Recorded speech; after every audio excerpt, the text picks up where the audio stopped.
Pipe is back, and I'm going to make my men's reselects for the Lexus Pipe Pro.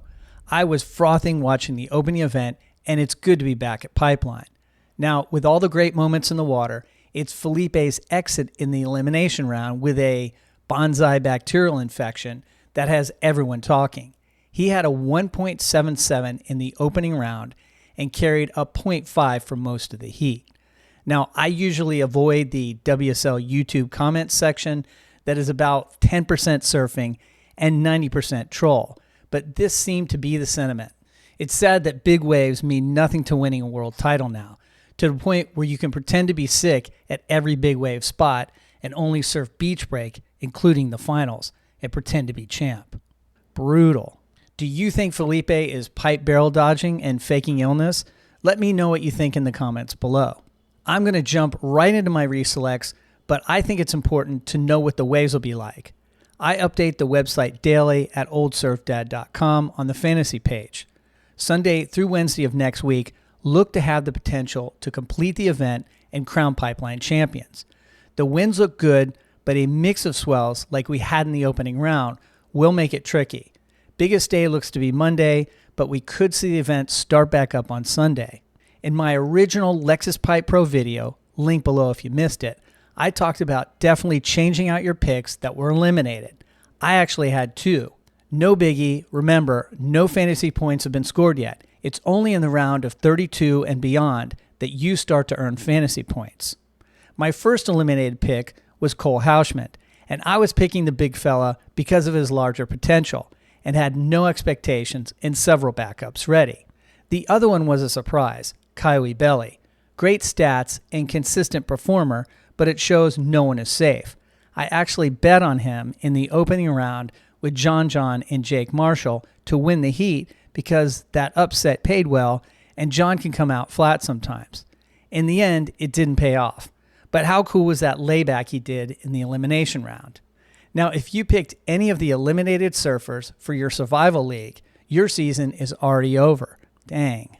So I'm going to make some changes to my team and try to stay close to my original picks.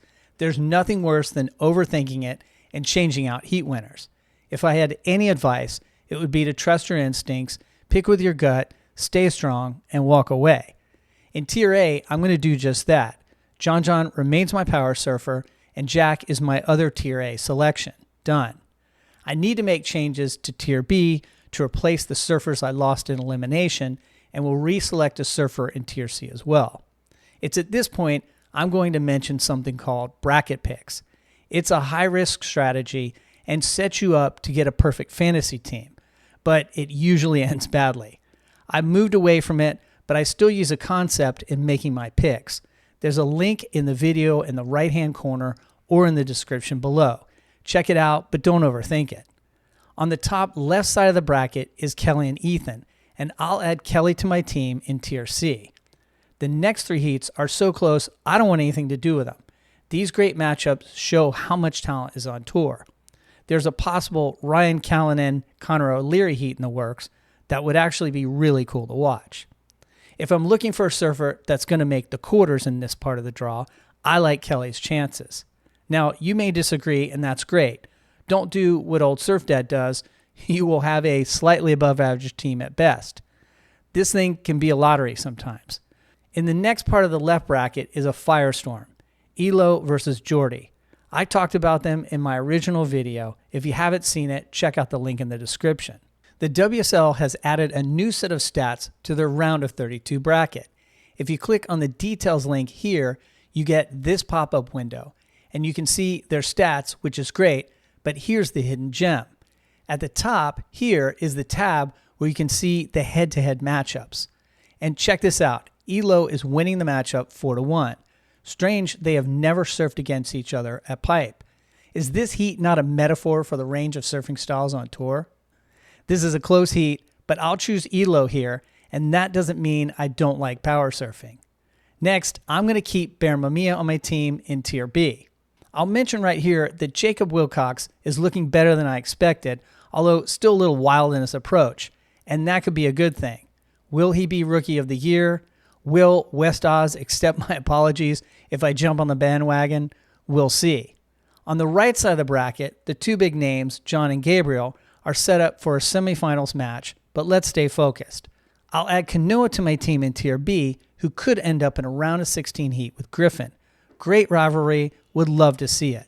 Now, here's where you're going to think I'm crazy, and I definitely don't recommend this, but I'm going to keep Crosby Colapinto in Tier C for a huge upset against Gabriel Medina. Big risk, big reward. Look, there's always one huge upset in every event, and if you pick the same surfers as everyone else, you're not going to get ahead. Again, I would not follow me over the cliff on this one. Moving down the bracket, Miguel Pupo looks like he's back from injury and standing out at pipe as usual, but I'm not going to take him here. Next, I have John for my power surfer and survival pick. He needs to get past David Silva for me to survive. I'm feeling pretty good about that, but you never know. Finally, I'm staying with Leonardo. His ankle injury seems to be lingering, but not enough to keep him from using his pipe experience and get some barrels. I like his chances against those around him. So there's my new reselected men's team. I'm not always going to be able to update my reselects in a video, but the timing worked out on this one. To see my final picks and my bets anytime, go to oldsurfdad.com and then to the My Picks page. You'll also see ChatGPT's team, which is solid. Hey, thanks for watching and best of luck with your fantasy team.